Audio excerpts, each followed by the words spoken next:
It's time to accelerate. Hi, I'm your host, Andy Paul. Join me as I host conversations with the leading experts in sales, marketing, sales automation, sales process, leadership, management, training, coaching, any resource that I believe to help you accelerate the growth of your sales, your business, and most importantly, you. Hello and welcome to Accelerate. I couldn't be more amped up to talk with my guest today. Joining me is Kevin Kruse, author of the book titled 15 Secrets Successful People Know About Time Management. The Productivity Habits of 7 Billionaires, 13 Olympic Athletes, 29 Straight A students, and 239 entrepreneurs. Mouthful of a title, but a great book. I couldn't recommend it more. I just finished reading it over holidays. You know, if you're like me, you've read more than your fair share of books and articles about how to improve your personal productivity and how to make more of the limited time that you have. And a lot of times, it all starts with a list, right? A to-do list in one of many forms. But what if to-do lists were actually anti-productivity tools? What if rather than helping you get things accomplished, to-do lists became depressing symbols of all that you failed to accomplish? Well, my guest today, Kevin Kruse, interviewed hundreds of successful people and learned their secrets to personal productivity, and he's here to share it with us today. Kevin, welcome to the show. Andy, thanks for having me. And I don't think I've heard anybody say the book title perfectly yet, including myself. It's the longest title on record and quite a tongue twister. Yeah, I think I even cut and pasted it from something, and I still read it wrong. So there you go. What's that say about me? So let's start off. Tell us a little bit about you, your background, and how'd you get into this topic of productivity and time management? Yeah, that's a great place to start. I mean, another way to put it is, why in the world do we need another book on time management? Why would I do that? And I say I'm a reformed serial entrepreneur, and I right out of college started my first business and failed miserably after a year, and did another one, and that took me longer to fail, but it failed nonetheless. And even the third business is the one, I grew it over a 5-year period of time to about a couple million in revenue. And I sold that business, at age 30, which was great. But I was young and dumb, and I was doing it the hard way. I mean, I was practically killing myself. Everything, I was working 100 hours a week, totally focused on the business. I was frazzled. I was frustrated. I was, just not at my best, not spending time with people who are important in my life. I mean, just doing it the wrong way. And, I've always sort of been fascinated by time. I've known that all we really have is time. Without time, we have nothing else. So it's been important to me. And, luckily I had some good mentors then, and I was able to start and grow a couple other businesses that were exponentially larger than that first one that succeeded, but it was taking less time. I got to the point with my last company where I grew it to $12 million in annual revenue in just about 5 years, and I was working less than 40 hours a week in it. And so I firsthand what type saw of business the was difference. it? What's that? What type of business was it? It was Axiom Professional Health Learning was the last one. We focused on custom training and education programs, primarily for pharmaceutical companies and medical device companies. And that was the same industry I sort of stayed in for the 20 years I was, starting businesses. But it just showed. I mean, it was the same me. It was the same industry, the same business, the same offering. It wasn't like I had discovered some fast, easy way to make money. It was literally the same type of business, but I just figured out a way to, be productive that's literally 10 times more productive in key areas than I was before. So when long story short is when I sold that company, I decided to pursue, I was doing some nonprofit stuff, and I've always loved to write. So that's when I turned my attention to books, and, I've written on business and leadership, but I wanted to get back to this topic of productivity. And, rather than assuming I had all the answers, as you mentioned in that crazy book title, I wanted to go out and get the advice of a lot of productive, people out there in business and other areas, so I could kind of, jot down the definitive guide to, how are these ultra productive people doing it all without feeling so overworked and overwhelmed all the time.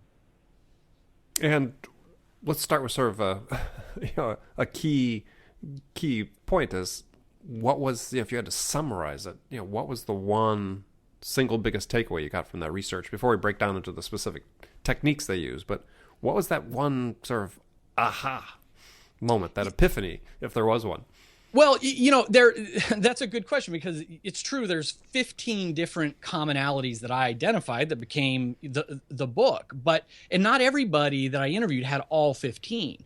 But the one epiphany, the one thing that came like screaming through loud and clear, was that these ultra productive people, highly successful people, they think about time differently. I mean, they truly feel in their bones that our minutes are our most important asset. And, I know we all say we know that. Yeah, time's the most important thing. But so often, we don't leave our money out in a pile for people to come by and just grab a handful. And yet, how many times do we let people come in when they knock on the door and say, hey, got a minute? Or, shove an email into our inbox that we did not schedule for today, and now their priority has become our priority, or their crisis has become our problem.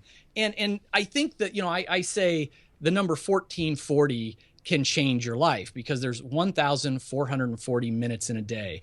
And all of these people I interviewed, I mean, that came through. They talked about minutes, not 160 hours, not maximizing their days. They were quite literally, Shannon Miller was an Olympic gymnast. She said, I schedule my day down to the minute.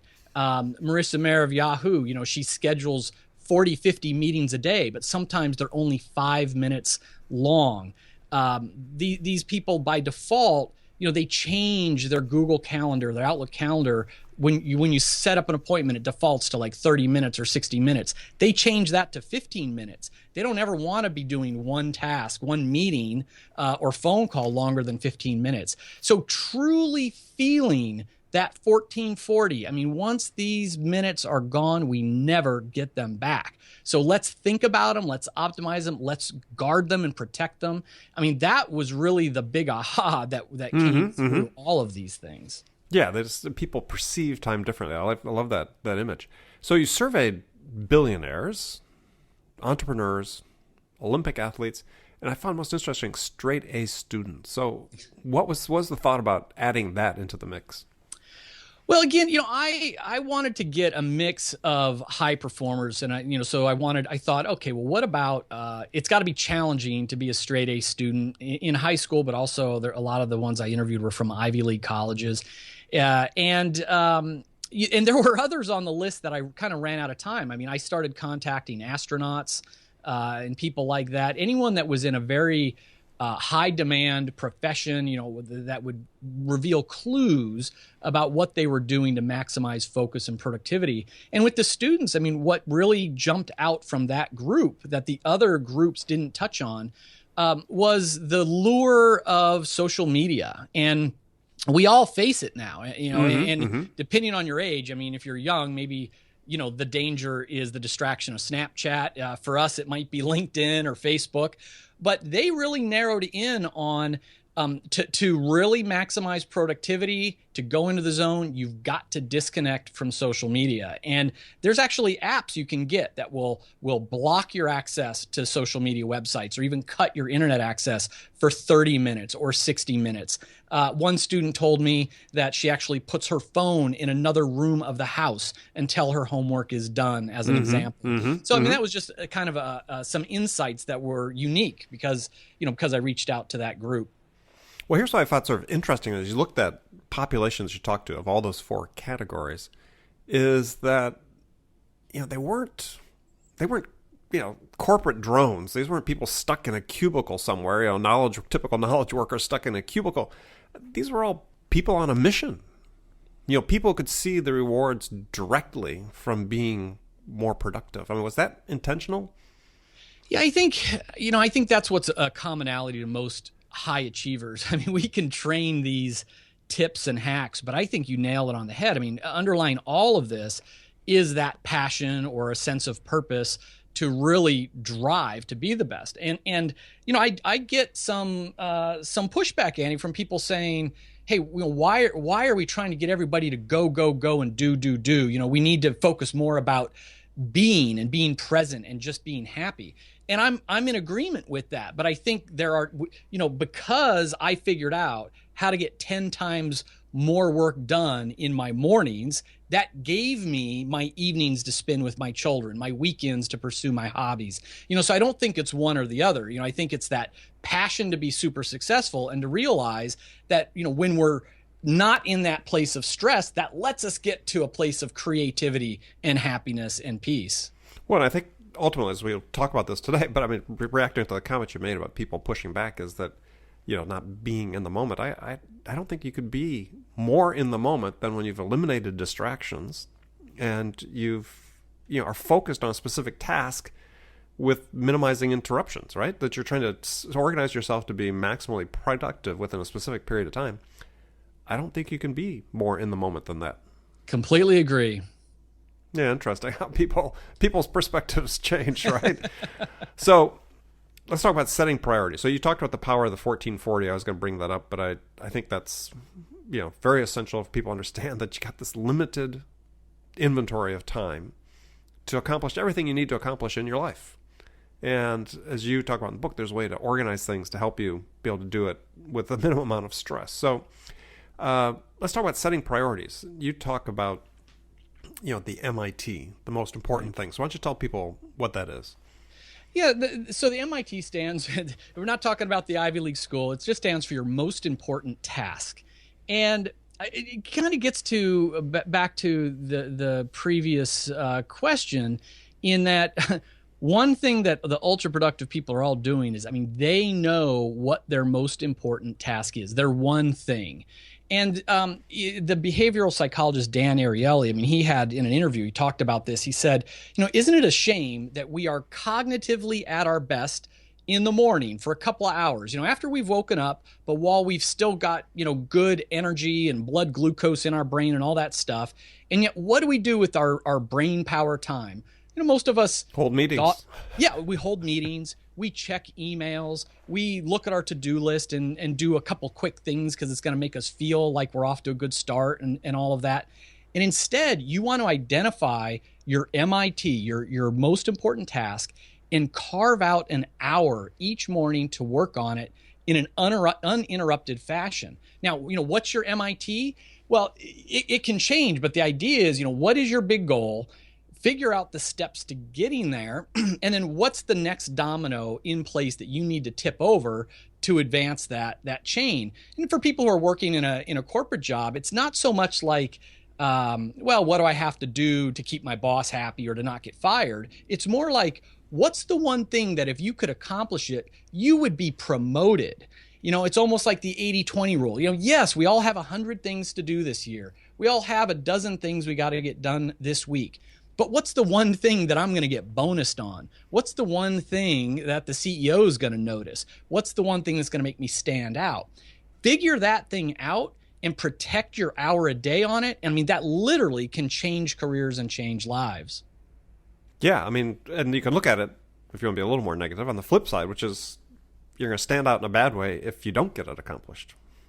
Yeah, and I think there's so many people that unfortunately, it's really sad, isn't it, Andy? They'll go 20 years in their career. It's like that midlife point, and they get to that, kind of middle management layer in the company. Not a rookie, not a cheap person, not a top high performing, high paid executive. They're in the middle. And they get bitter. Why am I stuck here? I've always done what people asked me. I've always played by the rules. I fulfill, my objectives, my performance objectives year in and year out. Well, it's because you're just doing what's expected, just doing the average. That doesn't feel very good for your life, and it doesn't make you stand out in a good way. It makes people think, okay, he's valuable, but exactly where he is or where she is. Yeah, absolutely. So the priority thing becomes so important. I sort of riffed off this quote that you had from Peter Drucker in the book, where I sort of say is, efficient time management requires effective priority setting. I love that. So next, and perhaps the most important piece of advice provided in the book is stop making to-do lists. And this is, I'm guilty of this personally, as we talked about before we started the interview. So what should people do instead? Yeah, and this is another one where I start to get hate mail because we've been lied to. I mean, for all of us out there who are feeling, overworked and overwhelmed, and there's just never enough hours. I mean, that's proof that all the training programs out there, all those time management books, ain't getting it done, because we've all been through them. And the answer, what we've been taught our whole lives, is it's about the to-do list and the prioritization. And when I first saw this clue was some research that was done last year that showed that 41% of all to-do list items are never done at all. We do the quick thing instead of the important thing, the urgent thing instead of the important thing. Mm-hmm. A to-do list is the graveyard of important but not urgent things. And so what do we do instead? And when I asked all these people, and I would always start with open-ended questions, and then I'd try to narrow down where I could. Only about 1 or 2% max of the people referenced a to-do list. Everyone else is talking about living life from their calendar. And it goes back to, scheduling the minutes, scheduling down to the minutes. Chris Ducker is a fairly well-known, entrepreneur. He told me, put everything on my schedule, 30 minutes for social media on the calendar, 45 minutes to check my email on the calendar, quiet time on my calendar. CEO of LinkedIn, time blocks 1 hour in the afternoon just to think strategically. Doesn't just leave it open as a whole, schedules it. And if you think about, do we really think that, Steve Jobs ran around all day pulling his little to-do list out and asking himself, okay, what's my next action? What task should I action next? Ultra productive people, they know their goals, they know their values, and they've translated them into the calendar. If you value your health, you are going to schedule that 1 hour workout on your calendar, and you're going to protect it as if it was, a doctor's appointment. If you value your marriage, you are going to schedule date night and protect that time. And if you, value your work, you're going to schedule your MIT time. Everything goes from a to-do list onto a calendar. Now, a calendar doesn't mean you're going to get every single item done every single day. Life does happen. I'm a single dad with 3 kids. I'll have my minute to minute day all mapped out. And then all of a sudden, I get the it gets the exploded, call from, right? Yeah, kid is sick and you got to go pick them up, and there's a hole in the day, and you got to drag whatever didn't get done into an appropriate spot. But forcing you to be realistic. Next time Andy says, hey, Kevin, let's grab a cup of coffee, I want to pick your brain. Instead of a quick yes, or, let's do it, and it blows a hole on my to-do list, I say, sure, let's look at the calendar. And we, might be 5 weeks from now before it happens, might be 5 months from now, but it will go into the right place. And that increases the chance that we'll really do it without blowing a hole into our other priorities. Well, and you brought up an interesting point before. You talked about treating these things like doctor's appointments. And you talk about this in the book, and I think it's important to sort of follow up, is with a doctor's appointment, you don't cancel it, you reschedule it. That's right. That's great. So when you think about those important things, you don't cancel something, it's you just reschedule it. That's right. I'm going to steal that from you, Andy. I hadn't thought about that now. I love it. That's fine. That's why we're here on the show. We're here to serve. This is what we're all about, giving. So we're going to take a quick break. We're going to come back, talk more about Kevin's book with Kevin Kruse. We'll be right back. Hi, this is Andy. Connect and Sell is used by sales reps at nearly 1,000 companies, including hundreds of technology startups and several Fortune 500 companies, to overcome the challenges of getting prospects on the phone. Companies using Connect and Sell grow their revenues faster by enabling their sales reps to have more sales conversations in 90 minutes than they could otherwise achieve in an entire week. Connect and Sell can be deployed directly to your sales reps, or you can take advantage of their outbound on-demand service, which delivers qualified prospect meetings scheduled directly on your sales reps' calendars. Visit connectandsell.com to learn more about how Connect and Sell can start filling your pipeline today. Hi, we're back with Kevin Kruse talking about the 15 secrets successful people know about time management, his great new book, which I recommend that everybody pick up a copy and read. So we just talked about setting priorities and getting rid of to-do lists and putting things on your calendar. So I thought another thing that was a vital piece of the book and great advice, and actually something coincidentally that I started doing about a month ago, I don't know why, but I started doing it, is you call it Richard Branson's secret productivity tool. So why don't you tell people what that is? Yeah, that's right. In an interview, Richard Branson was asked of all the things he has and carries around with him, what's his most prized possession? And it turns out it's a little paper notebook. And this was another consistent theme. I mean, Aristotle Onassis was the shipping billionaire, and he used to talk about it a lot. He says, my $1 million lesson is, buy a notebook and write everything down in it. And the whole idea is to, first of all, just get the stuff in our head out and down onto paper so that we're not stressing about trying to remember things. And we're more productive because we're not going to forget things. It's going to be written down. Now, going back to what we just said, though, the notebook isn't to keep a to-do list. If you say, oh, I need to call that client, you're going to want to write that down if you don't have access to your calendar. Then you transfer that as quickly as possible. And there's also interesting research that shows, so many people now are moving to using their iPads or their smartphones or their MacBooks to type notes in meetings and wherever they are. And the research is clear that we learn better, have better memory and recall when we're handwriting the notes. So, I do think the paper notebook is superior to the digital ones, although there's also some neat hybrids where you can, handwrite onto your tablet and it will translate. That's fine. But this idea of making sure your mind is free, stress-free, you're not trying to remember things, get it all written down by hand, and then transferring the to-dos later, into a good spot. It's the sort of the power of the notebook. Yeah, no, I agree. I think I've sort of started doing it for some reason. I said about a month or so ago, and then once I read your book, it's like, oh, well, that's the next step. That's what I do with everything. That's what I need to do with everything. I write into the notebook. It needs to go onto the calendar. But it makes a lot of sense. And it sort of reminds me a little bit of David Allen talked about in his book about time management, is to do that inventory where you just clear your mind, as you talk about. Get it out so you're just not carrying around, not stress, sort of like the undone things on your to-do list. Yeah, that is an area that David and I do see eye to eye on, right. Is that power of first step is, get it all out of your brain and out onto paper. You want an external brain, whether it's your notebook or your Evernote or something. You just need that system this day and age. So a tough question for you. Ruled or unruled paper? I like unruled, but Me too. I don't know what the and I probably should take ruled because I have terrible penmanship. Me too, but I prefer the unruled myself. I like the creativity I think that comes with it. So yeah. All right. So then we talked about 3 questions that will save you 8 hours a week.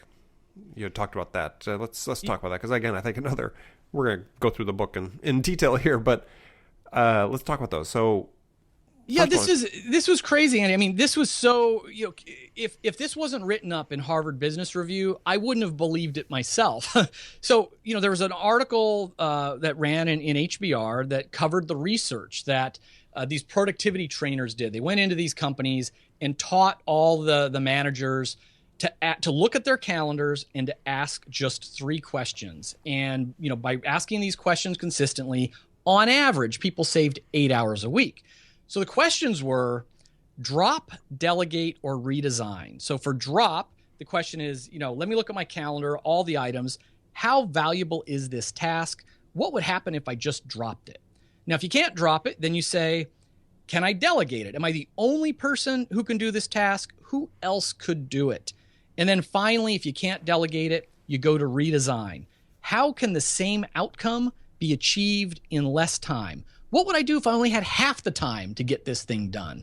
And just by asking these drop, delegate, redesign questions, people were able to save 6 hours of desk work and 2 hours of meeting time each week. So the DDR questions, as I like to call them. Yeah, and I mean, you gave great examples in the book. People that I've interviewed for the show, like Max Altschuler, who uses oversees virtual assistants, at $5 an hour to handle processes and tasks that can be well defined and are very repeatable, that you'd have to pay 5, 6, 7 times, 10 times as much to get done here with somebody in his office on his staff, and as a result they wouldn't get done. Yeah, that's absolutely right. I mean, I think people just don't realize that in this flat world we live in, you can get access, whether it's a computer programmer or virtual assistant or a marketing growth hacker on demand. You can hire really experienced, good people for a fraction of what you would pay a normal, full-time salary. And, sometimes you get some duds. Sometimes it takes some experimentation to get the systems right, but it's well worth figuring it out. Yeah, and at some point it's worth making that investment in somebody, even if you think maybe you can't afford it, but if you're getting 8 hours a week out of it, God, Right. there's a monetary value there. A lot of value. Right, especially if you're doing the most important thing instead of doing these other things. Yeah. So let's talk briefly about your 3210 method for managing email. I like that one too. Yeah, this is a lot of people think this idea of inbox zero is a Silicon Valley myth or legend, but it is possible. And the system I talk about, it starts with, again, highly successful people don't check their email. When people say, "Oh, I'm checking email," it means they are responding to the dings and buzzes and the little notifications that email has arrived, or we're using it as a procrastination item. Instead of writing this hard to write report, I'm going to flip over and answer a few emails. So the first thing is, ultra productive people, they process email, they don't check it. So they schedule times to process their email. And then when they do, they want to do it in a very fast, purposeful way. And the system that I call 3210 that works for me is I schedule 3 times a day to process email. Generally it's morning, just afternoon, and then early evening or late afternoon. Then the 2-1 stands for 21 minutes. It's similar to the Pomodoro Technique, where I will literally set a timer for 21 minutes, and I try to burn through as many emails in that inbox as I can in 21 minutes. And when that time's up, I'm on to my next task. I'm not going to just stay in email. And it sounds silly, but when that clock's ticking, it's almost got like a game effect where, I might say, "Oh, someone sent me a link. Oh, I'll click that. And now I'm on to CNN.com and I'll click that." Next thing you know, I've burned 20 minutes. Well, when you've got that clock ticking, you don't go down those rabbit holes anymore. And then to get to inbox zero, with every email that you open, you're simply going to ask, can I just delete this thing? Can I delegate it, which means forward it? If I can do it in less than 5 minutes, let me do it right now. And if you can't delete it, delegate it, or do it, then you defer it, which means you schedule it. Everything goes back to that calendar. So the key to inbox zero is, there's an email. It's going to take me 20 minutes to answer this person's question or for me to do some research. I'm now going to drag the email into my calendar if I'm using Outlook, or I'm going to choose the more item if I'm using Google Calendar. And I'm literally going to put a 20-minute time block for it, schedule it onto my calendar. And that's a way that you can really quickly move all of your emails, just get them out or get them scheduled. And then you don't have 1,400 emails stacking up that you're never going to get to. Exactly. And then keys to working within that time frame. If you've got that Pomodoro timer set, which we'll talk about after Pomodoro timers after this question is you have 2 really important aspects in it. One is keep emails short, right? I mean, yes, the social niceties, really think about them more like a text necessities. Message. Yeah, more like a text message than a letter. Exactly. And use the subject line to say what it's about so people can have some foreknowledge. Yeah, that's a pet peeve of mine, is the cryptic or not helpful subject line. I mean, very often I'm putting the message in the subject line and then writing EOM, which stands for end of message. Oh, that's a great idea. Yeah. Why not? Because people start scanning their inboxes like their social media streams anyway. That's right. Exactly right. Just like a social media stream. So if you've got the message in the subject line, that's even better. Perfect. Especially for inter-office email or with colleagues and so on. I mean, it might be a little bit different with a customer or something, but... Yes, right. You don't want to sound curt to a customer, someone that doesn't know you. But for your own team members, your own colleagues who, understand you're saving them time as well as your own, it works. Yeah. Or avoid that altogether and use something like Slack or some other collaborative tool. Right. Yeah, email should probably be banned for internal communication in most organizations. Yeah, because then you really are communicating like you are texting. So if you're using a collaborative app like that. All right, last question before we get into the last segment of the show is, you made reference to a Pomodoro timer. I've since reading your book, I've got one on my phone and one on my laptop. Why don't you tell people what it is? Yeah, the Pomodoro Technique is probably the most popular, well-known system for working in bursts. The idea of just turning it on and working through the day. We're much more effective, we're much more productive if we cycle. Now, Pomodoro generally is 25 minutes of focused work time, followed by a 5-minute break where you don't do other work, but you get up, you walk around, drink some water, take some breaths. For myself and a lot of people, that's a little bit too short of a cycle. I seem to work best, and there's some good research to suggest that a 50-minute work sprint is a good amount, followed by a 10 or 15-minute break. And other people will recommend 90 minutes. But regardless of the actual time, to actually get a timer, you can download a Pomodoro timer from an app store. For free. Yeah, for free. And I call it the Google clock because Google executives use this.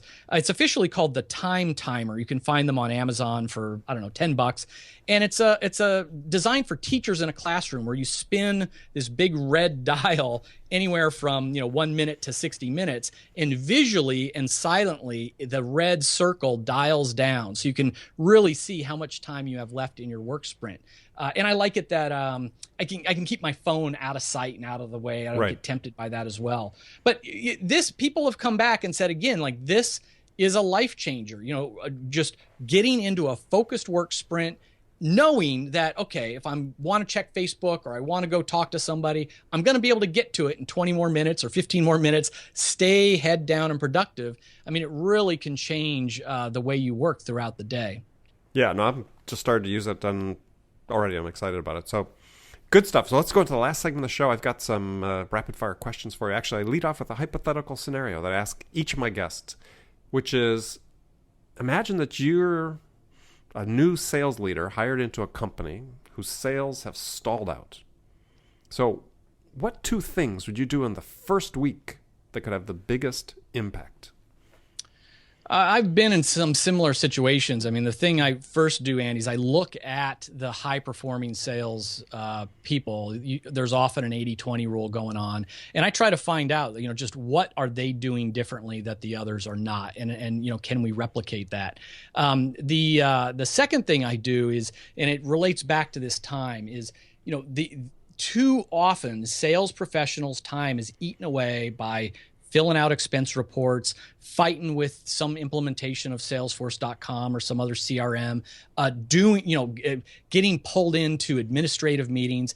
One of the first things I always do when I take over a sales team is get rid of almost all of that stuff. I want my salespeople spending 90% of their time prospecting, pitching, and closing. 10% of their time is for administrative stuff, and I'll hire help or change systems to make it that way.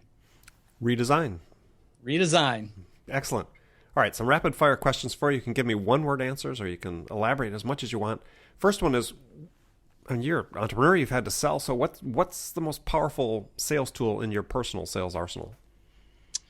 Well, what I do, it's not a tool, it's more of a process. Again, with sales teams, is I do daily sales meetings. And, I just said less meetings, but, usually a sales meeting gets everybody pumped up, some fresh knowledge and a clear plan of action. And I found, doing a stand-up meeting for 15 minutes at the beginning of every day, and everybody knowing that 24 hours later they're going to have to report back on what just happened, is a great system or tool to really keep sales performance high. Got it. So who is your business role model? I've had a lot of role models. There was a gentleman named Rudy Carson who is an entrepreneur, and he bought one of my companies, and I worked with him as a partner for a lot of years. He just sold his company last year for $1.3 billion to IBM, and a week doesn't go by when I'm not thinking about something Rudy told me or taught me. Right. What was the name of his company? It was called Kenexa, Kenexa. Oh, yeah. Right. Yep. Well, good for him. Yeah. So besides your own book, what's one book you recommend every entrepreneur read? Well, especially for sales and all entrepreneurs, The Ultimate Sales Machine from Chet Holmes. Mm-hmm. It's a great book, and I rarely hear people talking about it. I'm not sure why. I love that book. Yeah, no, it is one of the classics, definitely. So here's a really difficult question. So what's your favorite music to listen to pump yourself up? I listen to a wide variety of music on Spotify, and I'm embarrassed to say it kind of sounds like the music of my teenage kids. Whatever is popular and trending, I'll listen to pump myself up. But if I'm in a work sprint, I will listen to something without words, often like rainfall, or they call them binaural beats, this music to kind of optimize your brainwaves. So if I'm looking for the boost, I'll do the current pop rock stuff. Otherwise, I'm going for rainfall or Zen meditation music. Okay, great. Well, last question for you then. So what's the one question you get asked most frequently by salespeople about managing their time? Yeah, everyone always wants to know what Mark Cuban told me because everyone's fixated on Cuban. And quite simply, Mark Cuban, in his typical style, he told me his secret is he says, never do meetings unless someone's writing you a check. And it sounds simple, but he highlights what a lot of the billionaires actually referenced, which is that meetings are evil. I mean, they're generally very inefficient of a lot of people's time. So, there's a right way and a wrong way to do meetings. You shouldn't avoid them all. But, people are always asking me what Mark Cuban told me about time management. And that's what he said. Good lesson, especially with customers. If they're not writing you a check. That's right. Right. While you're having that meeting, you could do it over the phone. That's right. All right. Well, good. Well, Kevin, thanks for joining me. How can people learn more about you? Yeah, and you can find me on all the social media networks, but the easiest thing is just go to 15timesecrets.com. That's the numbers 15timesecrets.com. And you can get information about the book. If you want to pay shipping, I'll send you a free copy of the book. It's available on Amazon, and you can get in touch with me directly. I love to hear from people. Excellent. Well, thanks for joining us. And remember, friends, make it a part of your day, every day, to deliberately learn something new to help you accelerate your success. And subscribing to this podcast can be a great way to do that, because then you won't miss any of our conversations with leading business experts like our guest today, Kevin Kruse, who share their expertise about how to accelerate the growth of your business. So thanks for joining us. And until next time, this is Andy Paul. Good selling, everyone. Thanks for listening to the show. If you like what you heard and want to make sure you don't miss any upcoming episodes, please subscribe to this podcast on iTunes or Stitcher.com. For more information about today's guest, visit my website at andypaul.com. Hi, this is Andy. I have a special offer for loyal listeners of Accelerate. It's a no-obligation free trial of my zero-time selling interactive online training. Now, I've worked with thousands of sales reps to teach them how to use my zero-time selling to boost their productivity and transform the results. And so if you want to learn the same proven strategies to help you open more doors, have more effective sales conversations with prospects, and close more orders, then my zero-time selling interactive training system is a fit for you. It's incredibly simple to start. Just take out your smartphone and text the word TRUST, that's T-R-U-S-T, to 96,000. Now, do you have your phone ready? Send a text to 96000. That's a 9 and a 6 followed by 3 zeros. Now enter the single word message TRUST and hit send, and you hear right back from me with instructions on how to sign up for your free trial on my zero-time selling interactive training. I look forward to seeing you there.